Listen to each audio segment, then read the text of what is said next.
The critic Huysmans found her images of women and children fresh and personal, calling her submissions to the 6th Impressionist exhibition of 1881 impeccable pearls. He went on to write, "But of course a woman is equipped to paint childhood. There's a special feeling men would be unable to render unless they are particularly sensitive or nervous. Their fingers are too big not to leave some rough and awkward mark."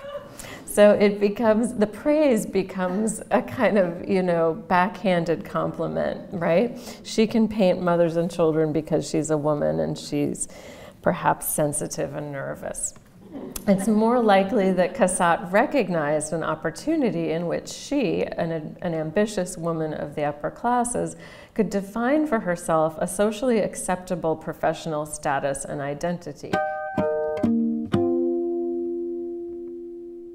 I'll be talking to you tonight about Mary Cassatt, an artist who I have long loved and who I've worked on in a couple of exhibitions. We have one of her pastels up again in Cleveland right now in pure color, an exhibition in which our pastels from the late 19th century are featured. And so with this exhibition, it was a pleasure to kind of dip back into her life and work. Described by her mother as intent on fame and money, the boldly independent Mary Cassatt achieved immortality with her images of mothers and children.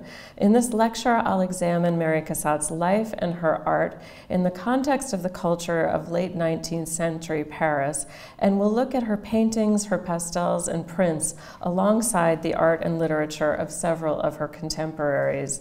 Mary Cassatt's Paris was that of the Third Republic, begun after the collapse of the Second Empire in Paris. Much of Paris had been modernized by Baron Haussmann, who had been commissioned by Napoleon III.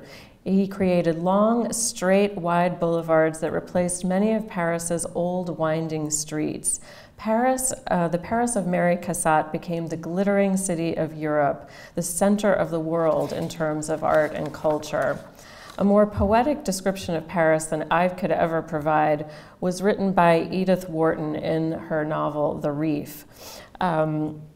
She says her protagonist, George Darrow, is describing the French capital, and he describes it as such.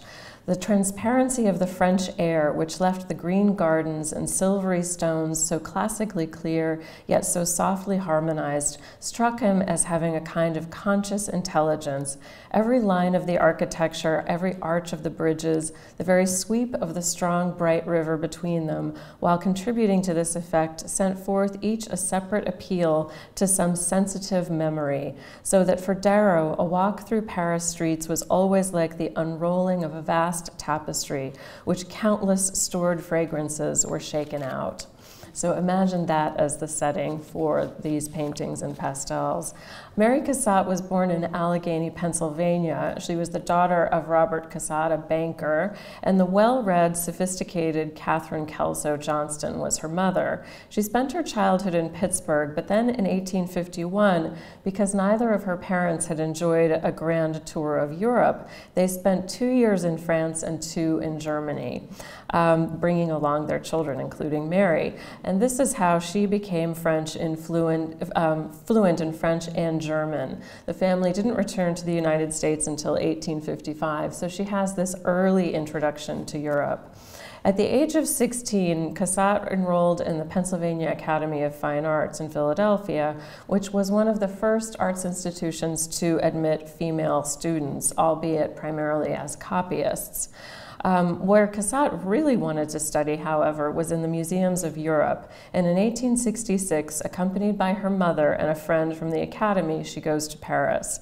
The École des Beaux-Arts in Paris had a restrictive admissions policy for women, but Cassatt was always resourceful, and she created her own opportunities. She studied in various private artists' ateliers, and she continued the practice of copying that she had begun in Philadelphia, but now at the Louvre. For many female artists, this activity was simply an end unto itself and was rewarded by an enthusiastic market for copies. Copies were something that were were sought after by collectors at the time. The execution of copies, as well as still life painting and portraiture, were considered appropriate subjects for women artists. The Franco-Prussian War forced a reluctant return to Philadelphia in 1870, but the following year, really as soon as she could, she returned to Europe and spent time in Padua, Madrid, and Seville. And in 1874, Cassatt really settled in Paris, the center of the modern art world. That was where she wanted to be, and it was the best place to earn a living as a professional artist. Her older sister, Lydia, accompanied Cassatt. Their parents left Philadelphia in 1877 to settle with Cassatt and Lydia, and their retirement to Europe was partly to be close to their daughters and to provide their unmarried daughters with the respectability of family life, but there were also financial reasons that inspired their move. Their financial fortunes had diminished over time, and it was cheaper for them to live in Europe. But so as we talk about Cassatt and the making of her fame and fortune that she knew from early on that she wanted, picture her living a very respectable life, surrounded by her family, albeit American family, in Paris, but know that she's been fluent in French from childhood, so she has these advantages behind her.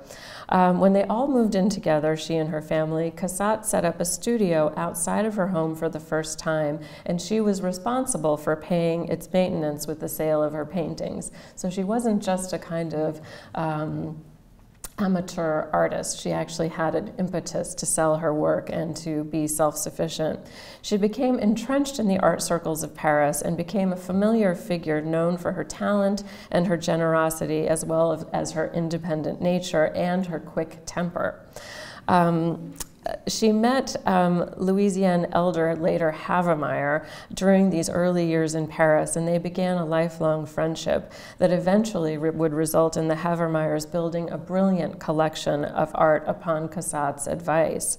The young Havemeyer was captivated by the magnetic Cassatt, and she later recalled, "I felt then that Miss Cassatt was the most intelligent woman I had ever met, and I cherished every word she uttered and remembered almost every remark she made. It seemed to me no one could understand art more keenly, feel it more deeply, or express themselves more clearly than she did." So she's clearly a very brilliant young woman, making an impression even early in her career. In Italy and Spain, Cassatt had painted genre subjects, but in Paris she began seeking commissions for portraits. She had numerous successes at the Salon, but as her work became increasingly bold and confident, she began to experience humiliating rejections. She credited an encounter with Degas' pastels in a shop window, so a pastel perhaps like this, on the Boulevard Haussmann, perhaps as early as 1875, as having helped her shift the course of her career. And she described that encounter with Degas' pastels. "I used to go and flatten my nose against that window and absorb all I could of his art. It changed my life. I saw art then as I wanted to see it." So this is a watershed moment for her. Increasingly, Cassatt's paintings depicted the spectacle of modern life that she and her sister were witnessing in Paris.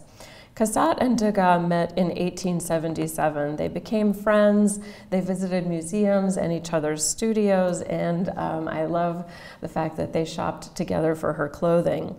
Degas was described by the Irish novelist and critic George Moore as round-shouldered in a suit of pepper and salt with a large necktie. His eyes are hard, his words are sharp, ironical, and cynical. So not an easy man.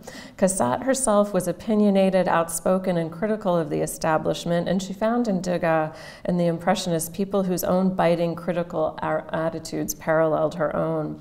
In the course of their early friendship, Degas picked Cassatt and her sister Lydia on such an excursion at the Louvre. And here, in both the painted version and in the print, you can see Cassatt is standing, leaning on an umbrella, very fashionable, wearing a hat of the period, tiny little waist, and her sister Lydia is reading from a guidebook. Cassatt is confronting the art directly, and Lydia reads about it in a guidebook. Cassatt said that she posed for Degas only once in a while when he found the movement difficult and the model can't seem to get his idea. She didn't actually want to be perceived as a model. She was an artist, not a model. But in fact, she modeled for her friend on numerous occasions, beginning in 1879 for the pastel that you see on the screen and the etching. Some people have identified this as Cassatt's first truly impressionist painting. It's a portrait of her mother, who had recently moved to Paris. The family, as I said, lived together in a large apartment in an elegant part of the city near the Champs-Élysées. But in truth, it's really not a portrait so much as a modern life painting. Cassatt suggested intimate private moments by depicting her subject in informal clothing. Here, her mother, as you see, a member of the haute bourgeoisie, the sort of upper classes, posed dressed in a loose white garment that was worn at home by women of this class in the morning while they were supervising servants and the children, perhaps reading the paper, as here, writing correspondence. This time was used for women for themselves, and later in the morning she would dress to eat lunch and receive guests and perhaps shop or take a walk or pay a visit. Cassatt, Morisot, and Renoir liked to depict models in the morning in this casual dress to infuse their compositions with a feeling of familiarity. The painting was sent to Philadelphia to Cassatt's brother, Alex, and his wife with their 4 children as a reminder of their now faraway mother and grandmother. 2 years later, Cassatt would be invited by Degas to exhibit with the Impressionists, and she made her debut with them in their 4th annual exhibition in 1879. The subjects of her paintings and pastels were women and girls in theater boxes. This picture, Woman in a Loge, was picked out a number of times by the critics in their reviews, and one described the painting as such: a young red-haired woman in a theater box, backed by a mirror. You see the mirror behind her. Her head is reflected in the mirror behind her, that reflects the brilliantly illuminated theater. This is the picture by this bold painter that visitors find the most striking. Here is a modeling of the flesh by reflections that reveal a very individual talent. This next work is a pastel that she showed in the 5th Impressionist exhibition in 1880. Her work didn't always receive favorable reviews. About this pastel, one critic wrote in very unflattering terms, "The best of her studies seems to be a young person with a fish face and orange hair who's dressed in yellow muslin and seated on a tomato-colored sofa." The reflection of the furniture, costume, and hair in the mirror vaguely suggests the image of a basket of fruit. So she had to have a thick skin. Cassatt would go on to participate in the Impressionist exhibitions of 1881 and 1886, which was the last. Her paintings and pastels of the late 70s and 80s convey the life she and Lydia lived in Paris. Of all the arts in 19th century France, theater was among the most popular. And you see I've been showing you images from women seated in the loge. About the theater in Paris in the 1870s, nowhere else could one experience such a lavish display of light, color, ornament, extravagance, and society. And by far the most opulent theater in Paris was the Opéra, built between 1862 and 75, and it was designed by Charles Garnier at the conjunction of several of the sweeping new boulevards. So this is, you know, as trendy and popular and opulent as you could find in Paris in her lifetime. The horseshoe-shaped house of a typical theater was illuminated by gaslight. Gradually, it was replaced by electricity during the 1880s, but gaslight created dramatic flickering patterns. The stage itself was lit by limelight, which is calcium oxide heated by incandescence, and that threw out a strong white spreading light. The spectacle on stage went hand in hand with that of the audience. So you went there to see what was going on on the stage, but you also went to see the other audience members, and of course to be seen. scene. Auditorium lights were sometimes dimmed, but unlike theaters today, they were never totally extinguished. So you could sit there and read a libretto, or more importantly, watch your neighbors. The glass chandelier that shone like a sun upon resplendent bodices and people busily chatting throughout the performance, which would seem to us today rude. Theater subjects attracted many Impressionist artists, including Degas and Renoir, as well as Cassatt. Her theater pictures, though, distinguish themselves by their exclusive focus on female members of the audience. And as you've seen, she portrays women sitting in loges or boxes at the theater and ballet. Women could attend matinees during the day on their own, and that's what you see here in this painting. During the day at these performances, they would wear high-collared afternoon dresses. But in the evening, they wore formal, low-necked gowns and would have to have a chaperone. The poet Charles Baudelaire described the contemporary experience of the theater. Sometimes in the diffused radiance of the opera or theater, young girls of the best society, their shoulders, eyes, and jewels catching the light, resemble gorgeous portraits as they sit in their boxes, which serve as picture frames, that sort of life and art coinciding. Some prim and proper, others frivolous and fair, fans on teeth with fixed or wandering eye. They are theatrical or solemn, like the play or opera they pretend to be looking at.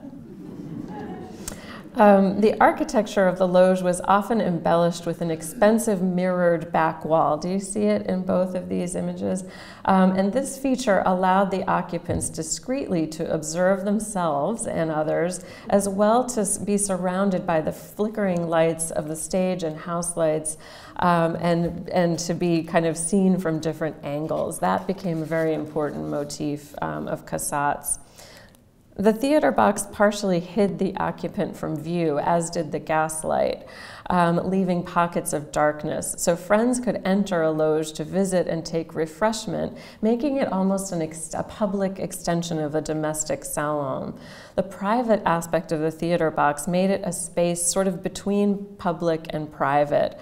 And what went on in these boxes often rivaled the performance on the stage.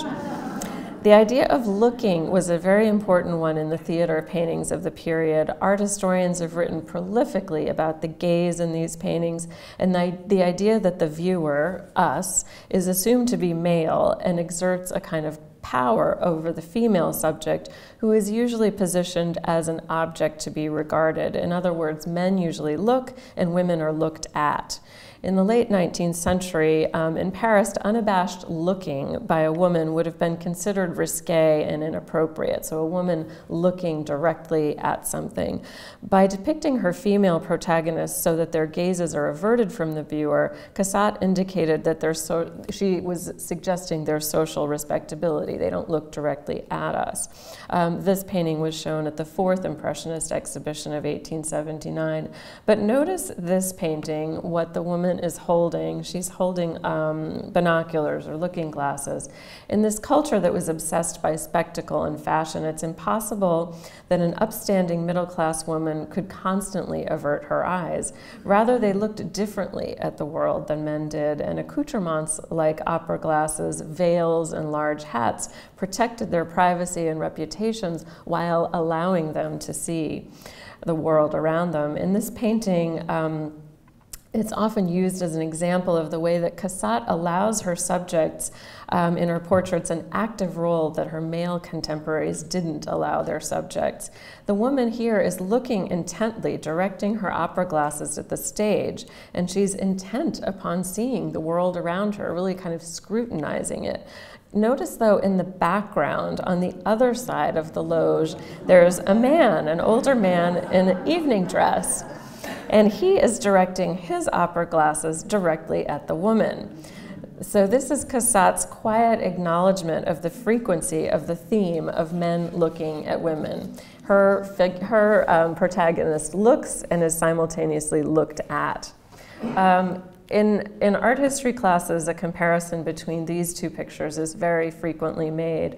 When occupying a loge with a male escort, as seen in Renoir's painting on the left, the female figure is decked out in a lavish gown with a plunging décolletage and multiple strands of pearls and an eye-catching black and white stripes. You just cannot miss her. The focus is on the radiant beauty of this woman, and a fan lies unused in her lap. She holds but doesn't use a pair of golden opera glasses. Her gaze is direct and even brazen, which at the time would have been perceived as inviting. Her escort, as is typical, is seated behind her. The man is behind her, but he's already looking elsewhere through his glasses. In Cassatt's painting, however, the woman assumes an active stance, leaning forward with confidence and absorbed in looking at the spectacle before her. As well as the loge, family life is also an important subject for Cassatt and became increasingly so as the 19th century went on. Lydia, as I said, was the first family member to join her in Paris, and Lydia was skilled at needlework and had an eye for fashion. She went around Paris together with Mary to find lesser-known seamstresses and would carry out the sisters' orders for distinctive clothes. And as I mentioned, the parents joined them in 1877, so the household then became a focus of her work, of her paintings. Their relationships and the organization of the home became a central part of her art. This painting, The Tea, shows two women in a well-appointed interior. Reflective surfaces are everywhere. Notice them in the silver, porcelain, and even the mirror above the mantel. The viewer's eye is drawn to the strong designs of vertically striped wallpaper, floral upholstery, and even the dress fabrics. The visitor is distinguished. You see the hostess is seated in the foreground and the visitor is wearing still her hat and even gloves. You didn't take your gloves off when you went to visit for tea. A painting like The Tea reflects the concerns of women of Cassatt's class with the decoration of domestic environments. The atmosphere of Cassatt's home is mirrored in the interiors of her own compositions. It's known that she owned a Louis XVI secretary, and in her bedroom she had a green-painted 19th century Rococo revival commode. So you sometimes see things, these kinds of decorative objects in her pictures. The artist May Alcott, who was the sister of Louisa May Alcott, described Cassatt's apartment in the following words. She attended a tea party there. And this is what she says about it. "We ate fluffy cream cakes and chocolate with French cakes while sitting on carved chairs, Turkish rugs, with superb tapestries as a background, and fine pictures on the walls looking down from their splendid frames. States and articles of virtue filled the corners, the whole setting lit by a great antique hanging lamp. We sipped our chocolat from superior china served on an India waiter upon an embroidered cloth of heavy material. Miss Cassatt was charming as usual in 2 shades of brown satin, and she was very lively." The domestic world that is represented in her prints and her drawings evoke the elegance and refinement of a late 19th century French and American society, also portrayed in the novels of Henry James in his novel The American. And here I'll read you one last quote from the novel The American, in which the protagonist, Christopher Newman, enters the home of a Parisian dowager. And he describes it: "A Turkish carpet in light colors, still soft and deep in spite of great antiquity, on the floor, and portraits of each of her children suspended against an old screen of red silk. The room was illuminated exactly enough for conversation by 6 candles placed in odd corners at a great distance apart. In a deep armchair near the fire sat an old lady in black. At the other end of the room, another person was seated at the piano, playing a very expressive waltz." This is her world. In 1879, Cassatt's beloved sister Lydia was diagnosed with Bright's disease, a slowly progressing fatal illness of the kidneys for which there was no cure. And until her death in 1882, Lydia was increasingly confined to home. And in this picture, you see what I've always thought seemed like a very fragile and frail Lydia. Each summer, the Cassatts rented homes outside of Paris, and this picture represents Lydia at such a home some 40 miles west of Paris, where they spent the summer of 1880. The tone of Cassatt's art understandably becomes increasingly meditative during this time. Although set out of doors, Lydia is in a kind of protected domestic garden. Look at the kind of rows of plants that seem to shelter her. You see the house just beyond on the path. She wears a gorgeous blue dress and a large protective hat that's secured with a white ribbon under her chin, and even her hands are covered, so there's really no flesh available to our gaze at all. She's absorbed not only, I think, in her needlework, but also in her thoughts. Now, Degas introduced Cassatt to printmaking in the late 1870s, and after a decade of experimenting with various types of printmaking that included soft ground etching, aquatint, and dry point, Mary Cassatt created what is certainly considered her graphic masterpiece in 1890 to 91, and it's a suite of 10 color prints in which she treated the themes that had been addressed in her earlier paintings, essentially women in domestic environments and also outside of the home with children or going about their daily business. You here at the Worcester Art Museum are incredibly fortunate to own the complete set of 10 prints, and you acquired them in 1926, which was incredibly forward-thinking. Such an acquisition today would be almost impossible, not only in terms of cost, but finding a complete set. We don't have a complete set in Cleveland. We only have 6, so I was very envious when I realized that you had the complete set, and happy for you. A tour de force of printmaking, the suite remains one of the most extraordinary print portfolios of the 19th century, both in terms of its beauty and in terms of its technique, which still baffles printmakers today. I've been in our own galleries in Cleveland with a number of these hanging on the wall, and been in the gallery with printmakers, and they are often still debating about exactly how she made them. Pissarro, the artist Pissarro, praised Mary Cassatt's prints in a letter to his son. He wrote, "Do you remember the effects you strove for last year? Well, Miss Cassatt has realized just such effects, and admirably. Her tones are subtle, delicate, without stains, adorable blues, fresh rose, etc. The result is admirable, as beautiful as Japanese work, and it's done with printer's ink." So it was really a technical tour de force. This print, called The Bath, was considered a kind of frontispiece to the series, and she acknowledged that it was made in imitation of Japanese prints, and she acknowledged the debt, both in subject matter and style, to Japanese color woodblock prints. You have a couple of such prints on view right now in your Japanese gallery, I noticed. And by doing this, she's referring to a huge exhibition that was on view in 1890 at the École des Beaux-Arts, in which there were more than 700 Japanese color woodblock prints.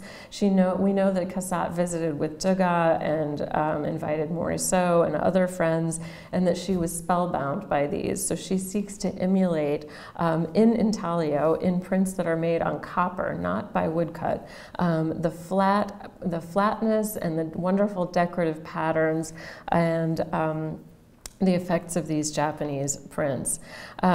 She borrows graceful gestures of women going about their daily lives, and as I said, the flattened space and dense patterning and strong linearity. Her familiarity of Japanese attitudes toward the sensual aspects of a woman's neck and back is suggested by the prominence of the nape of the neck in both the coiffure and the sweep of the bared back in The Bath.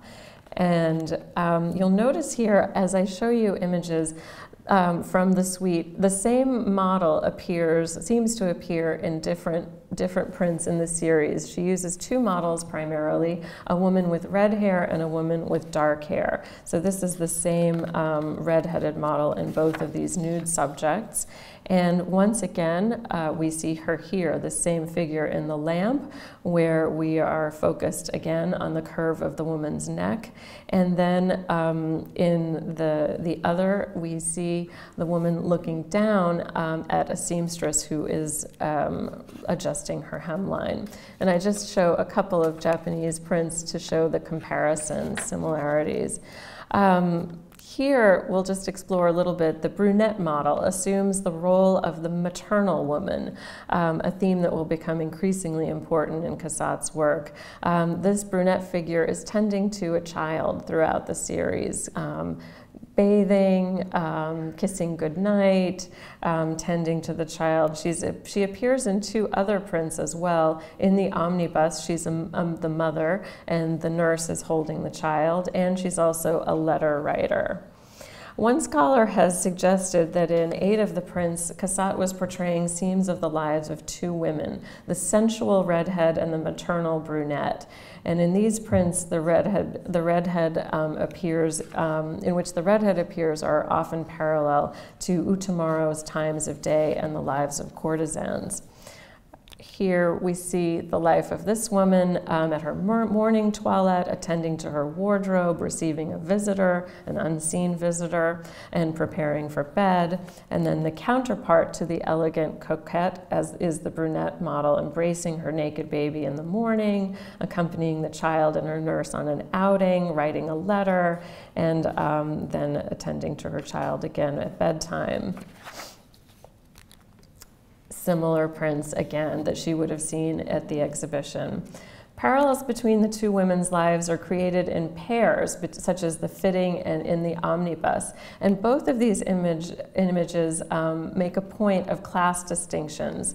In the omnibus, the mother looks around her a little bit anxiously while they're outside of the protective environment of the home, while the nurse is more comfortable being out in public. And in the fitting, the red-headed model oversees the work of the kneeling seamstress.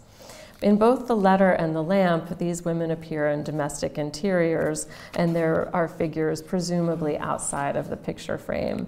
Central to the interpretation of the 8 prints as two parallel series is afternoon tea parties. This is the only one in which the two come together. The redhead is the hostess, and the brunette is the guest, you know, by her hat. It's a scene in which the two women at last appear together. The theme of mothers and children dominated Cassatt's work from the 1880s onward. This mother about to wash her sleepy child is said to be the first of these works. It is supposedly this was prompted by her brother Alexander's first visit to Paris in the summer of 1880 with his children, and paintings of mothers and children were inspired by the proximity of nieces and nephews. I would suggest there's more to it than that, but that's certainly perhaps one of the reasons. Historians have often commented on the pose of this child, especially the position of the legs, and they find sources in the Madonna and Child images of Parmigianino and Correggio. And there may be truth to this. We know that Cassatt lived in Spain and that she looked very carefully at pictures in the Louvre and was a copyist, certainly. But I think this naturalism of the child's kind of splayed legs is also just very typical of Cassatt and Degas, and demonstrates the fact that she used every aspect of the scene to convey the modernity and the kind of spontaneity of her subjects. Ultimately, nearly a third of her artistic production would be devoted to the mother and child theme. The 19th century explanation of Cassatt's subject matter was that these images of mothers and children were a natural expression of her femininity, and because they were painted by a woman, they were more truthful images of the mother and child bond than any that had previously been painted. The critic Huysmans found her images of women and children fresh and personal, calling her submissions to the 6th Impressionist exhibition of 1881 impeccable pearls. He went on to write, But of course, a woman is equipped to paint childhood. There's a special feeling men would be unable to render unless they are particularly sensitive or nervous. Their fingers are too big not to leave some rough and awkward mark. So it becomes, the praise becomes a kind of, you know, backhanded compliment, right? She can paint mothers and children because she's a woman and she's perhaps sensitive and nervous. It's more likely that Cassatt recognized an opportunity in which she, an ambitious woman of the upper classes, could define for herself a socially acceptable professional status and identity. She certainly wasn't going to go out painting cafés at night like her male colleagues did. She was not going to paint the brothel or something like that, as many of her colleagues did. She had to find a socially acceptable subject matter that she could call her own. So in other words, defining herself as the painter of maternité was a strategy, I would say, rather than a natural impulse. Her images of happy and fulfilled mothers surrounded by children who personify goodness and innocence were painted during an era when the subject of motherhood and family were of particular concern. Before the mid-18th century, children were really essentially viewed as little adults, and they were to be sort of developed as quickly as possible into fully functioning members of society, sort of, let's just get childhood over and done with. However, after the Enlightenment, childhood began to be regarded as a very special period of life, and in the last quarter of the 19th century, a lot of attention was paid to the upbringing of healthy children who ensured not only the well-being of the family, but who came to be seen as embodying the well-being of the French Republic. Remember that in France, the casualties and widespread disease of the Franco-Prussian War and the Commune of 1870 to 71 had fueled national concern about the next generation. The birth rate during the latter part of the 19th century was low, and infant mortality was very high. So there's a lot of concern about what's going to happen in France, what's going to happen to the next generation. It was believed that a healthy, strong society began with the well-being of the family. Cassatt's compositions of 1880 and afterward depicting children being cared for reflected the most advanced ideas about the importance of maternity. We might now just sort of see them as happy, kind of benign subjects, but in fact it was really all about what is essential to France, what is essential to going on at the close of the 19th century and surviving into the 20th century. And whereas in the 18th century, women had been faulted by philosophers such as Rousseau for their lesser natures and weaker characters, in the 19th century, social philosophers began to credit women's nature not only as a source of difference, but as a source of moral superiority. An emerging cult of true womanhood praised women as being the vehicles of feeling over reason and assigned them a special mission of moralizing society and guarding the domestic realm. I wouldn't say this is not feminism, obviously, far from it, but there is a certain kind of respect being paid to motherhood that hadn't been there before. Cassatt's paintings championed maternity as a source of women's power. Her images of women and children in intimate caretaking roles, images that do not seem to the 21st century as to challenge stereotypical ideas of femininity, but which, when seen in the context of Mary Cassatt's life and the time in which she lived, her imagery that celebrated women as self-sufficient, thoughtful guardians of the next generation were actually very much forward-looking. Here we see the Worcester painting, a really beautiful picture. This figure, Reine Lefebvre, figured in a number of compositions, both in oil and pastel during 1902 to 3. And so this is exactly the kind of picture that I've been talking about, in which she is celebrating this new vision of motherhood as essential to the sort of continued health of France. Here, the same model as in the Worcester painting appears in the Caress. This is a picture which Cassatt considered her most important painting of the first years of the 20th century. Her dealer, Durand Ruel, sent the painting to Pennsylvania for their 73rd annual exhibition, where it was awarded the Lippin Epcot Prize, but she refused it. She wrote about her refusal, "I was one of the original independents who founded a society in which there was to be no jury, no medals, and no awards." She's talking about the Impressionists. This was in protest, she explains, against the government salons, and amongst the artists were Monet, Degas, Pissarro, and Madame Morisot, Sicily, and I. This was in 1879, and since then, we none of us have sent to any official exhibitions and have stuck to our original tenets. You see, therefore, that it is impossible for me to accept what has been flatteringly offered to me. So she stayed very close to the Impressionist beliefs throughout her career, even though the last Impressionist exhibition was in 1886. I'm showing you here on the left our beloved Cleveland pastel, a horizontal frieze-like arrangement in which the mother is flanked by her two children. In looking at your painting and the Caress, I wonder if this is the same model, possibly. Perhaps not, but there's certainly a relationship. There's a rhythm created by the three intertwined bodies. The siblings' hands meet at the center of the composition.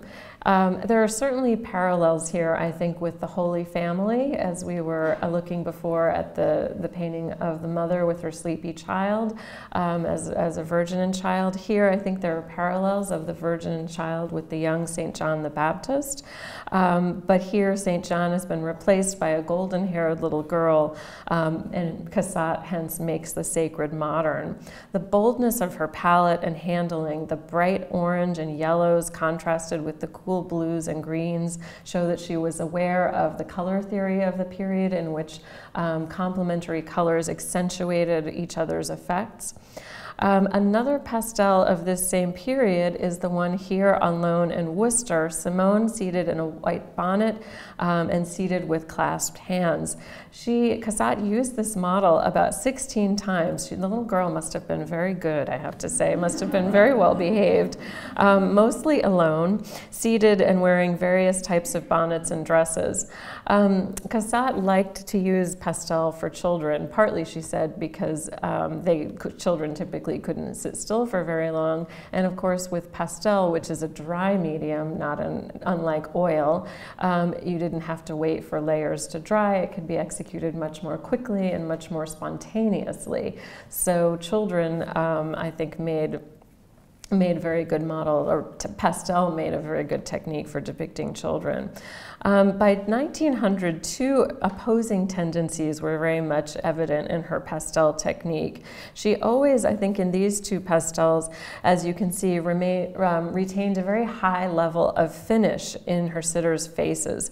But she abandoned this high level of finish in their garments and the surroundings. You'll notice how the faces are highly realized, but the surroundings, the further you get from the face, the more almost even abstract and gestural and sketchy these works become. She had training as a portraitist, so that may be part of why capturing the likeness is always important for her. In 1898, she commented that pastel was the most satisfactory medium for portraying children. And I would say, too, the velvety and tactile qualities of the medium may have also been what led her to associate its use with the depiction of youth.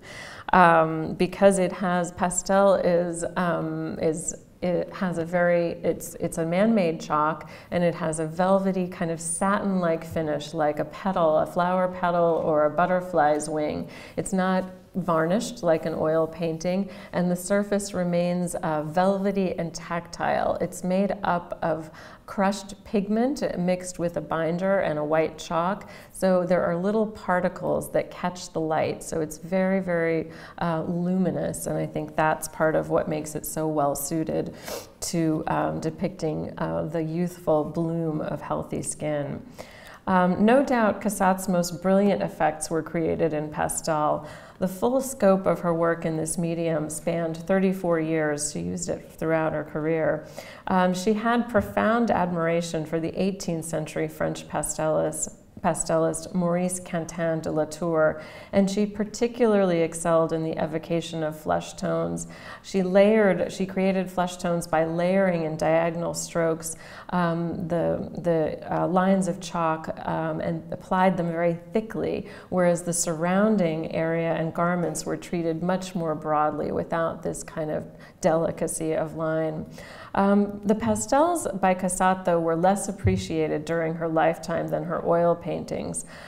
Even in the early 20th century, more finished paintings were demanded that were well worked over and very detailed. But her artist friends recognized the brilliance of her pastels, and I think it's always telling when you look at what work did artists choose to collect of each other. Artists who knew each other, did they want to collect an oil painting? Did they want a drawing? Did they want a pastel? And so it's telling that Paul Gauguin, we wouldn't think of Cassatt and Gauguin in the same sentence normally, but in 1882, he asked her to exchange works with him, and he chose one of her pastels of a woman in a loge. So he recognized how avant-garde that was. The exchange promoted Gauguin's well-known remark, or prompted Gauguin's well-known remark that Miss Cassatt, this is a quote, has as much charm as Madame Berthe Morisot, but she has more force, meaning that Cassatt was more bold, both perhaps in her work and her life. Brilliant color characterizes her pastels after 1900. Here, the mother wears a kind of raspberry-colored dress, while the child wears an orange dress and bonnet, and look at the way these blue ribbons extend over the front of her dress. A darker background, or a more muted background, sets off the vivid hues. While Cassatt was painting bourgeois women caring for children and reading and socializing within the protected domestic realm, women were depicted so differently in the paintings of Cassatt's colleagues, as I've suggested before. Such different interpretations of womanhood and femininity come into focus when comparing Cassatt's paintings with those of Degas, her closest friend among the Impressionists. Notice the very, very different kind of approach in these two paintings. One, a domestic interior, the other in a ballet studio, a mother waiting while her daughter is going to dance. This painting was made by Mary Cassatt in response to Degas' declaration, wait till you hear this, "What do women know about style?" Cassatt took his words as a challenge to produce a work whose appeal derived not from a conventionally pretty subject, but purely from artifice, from the painter's skill and her handling of form, composition, color, and light. So she deliberately chooses as her subject a girl who is not conventionally beautiful, an ordinary working class girl at her toilette. And this is a subject that Degas himself had frequently depicted. The beauty of the picture comes from the grace of the composition and the harmonized contrasts of pinks and blues in the sitter's nightdress, in the background, and even her skin. The moment is casual and even private. The girl's pose and the arrangement of the furniture behind her, however, are very artfully contrived. Look at, you might think this is just, you walk into a bedroom and this is what it looks like, but look at how the chair back and the sink and the mirror frame rise up in steps parallel to the motion of her arms, the lower arm and then the uplifted elbow, echoing and enhancing their upward sweep. The beautiful rhythm of color, this is all about rose tones. The floral wallpaper is echoed in the figure's cheek and lips. The white of the nightdress is answered in the porcelain bowl behind her, and the red-brown tones of the wooden chair and the dry sink are mirrored in her hair, in that reddish-brown hair. I think it absolutely exemplifies style. Her painting was exhibited in the last Impressionist exhibition of 1886, and Degas purchased it for his own collection and displayed it in a place of honor in his living room. In this pastel, Degas repeats the intimate genre subject of a woman braiding her hair. Although the room is humble, there's a complex play of light, pattern, color, and texture that almost overwhelms the figure of his girl. Like Cassatt's figure, the model lacks affectation or grace, but instead is portrayed in a private moment. So they answer each other in certain ways in their paintings. The parallels between these two paintings, I would say, seem even more obvious. The position of Degas' model with her arm upraised echoes the bent elbow of the girl in Cassatt's painting, and certainly his palettes of red and whites and pinks also mirrors Cassatt's. Yet the individuality of Cassatt's painting is so much greater. Her features are really distinct. This is a real girl that suggests her whole life and personality, whereas the figure in Degas' painting is almost totally abstracted. Her individual features are just stylized. She's unrecognizable. Look at how the eye even is disturbingly contracted into just a kind of black hole in the middle of a purplish shadow. It's about form. It's not about the sitter or her personality. But the intimacy, I think, of the two scenes are parallel. Cassatt's model is portrayed in a small space, as though completely unaware of the viewer. But the model in Degas' painting, if you look carefully, appears as if she might be pregnant.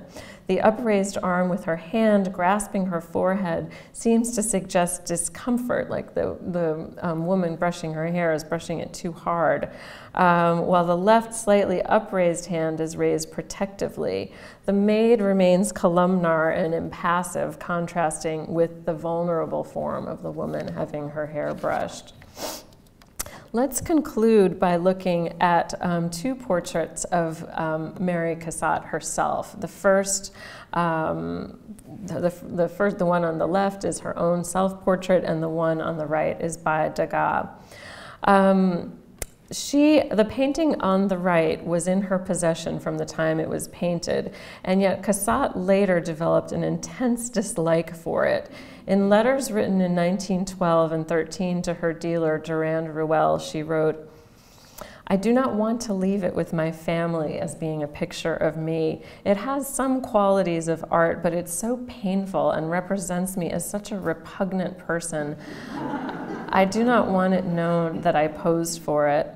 Why did this painting provoke such distaste and even alarm? She's worried about her legacy. It may be that Degas' portrait of Cassatt didn't present her with the elegance and self-assuredness with which she portrayed herself in her own gouache drawing that you see on the left that I showed earlier. And in fact, Degas' portrait isn't proper, refined, or graceful as an upper-class woman's portrait should be. And yet, I find it hard to believe that Cassatt was so vain as that these were the only qualities that caused her such intense dislike for the picture. Degas may have chosen this pose of her leaning forward like this to shock her sense of propriety. A lady wasn't meant to sit forward with her elbows on her knees like that. But even more troublesome than the pose is the character that Cassatt is impersonating, or is meant to impersonate here. Look at the cards fanned out in her hands. He may be portraying her here in the guise of a fortune teller. In late 19th century Paris, fortune tellers were apparently as common as they were disreputable, and no self-respecting bourgeoisie would admit to receiving one in their home, let alone impersonate one in a portrait. Fortune tellers were often procuresses or prostitutes, which might help explain Cassatt's aversion to the painting later in life. What may have begun as something playful and ironic grew repellent as the artist's relationship grew more competitive and strained over time. Ironically, the painting would come to have personal connotations for the two artists.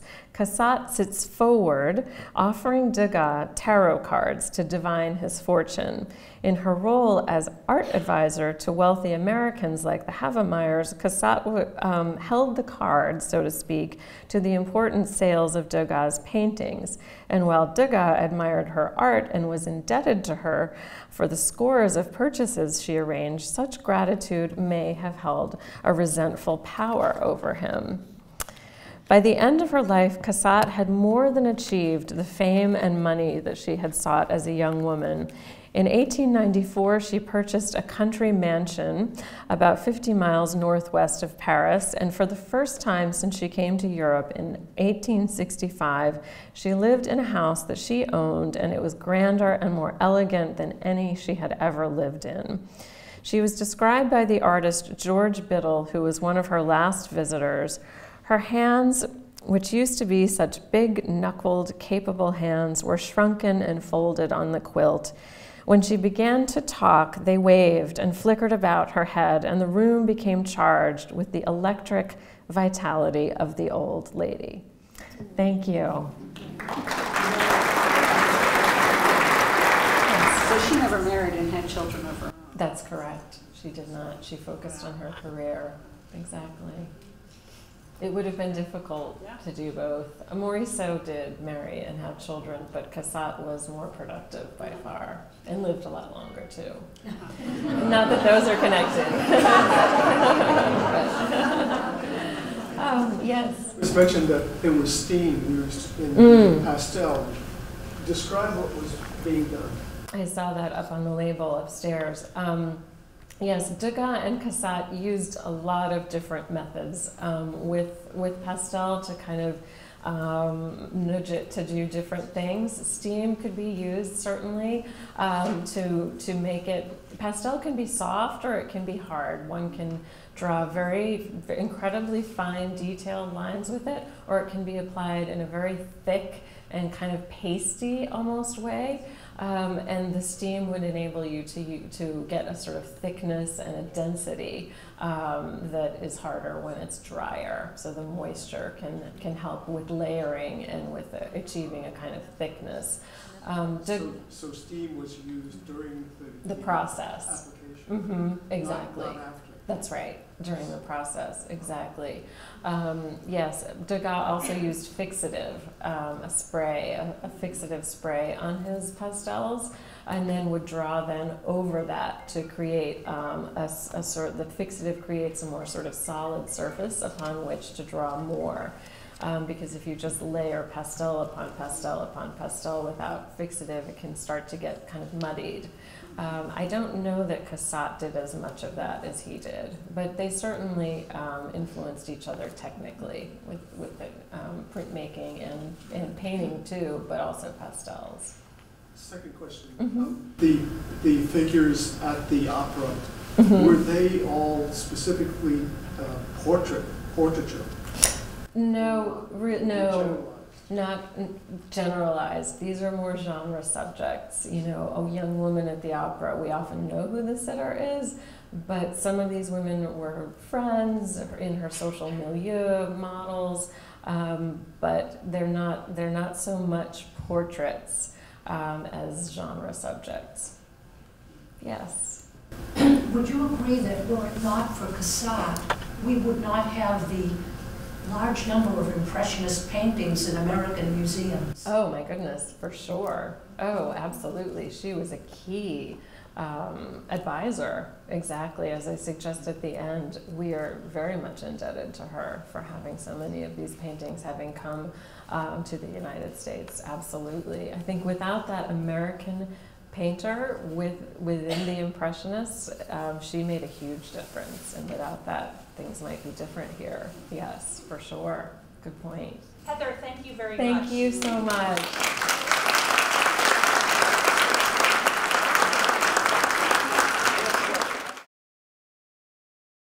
Monet also cajoled Renoir about his devotion to the Louvre, but the painter proudly asserted that he continued to visit the museum regularly until his rheumatism prevented such outings, and that would have been sometime around 1910 or 11.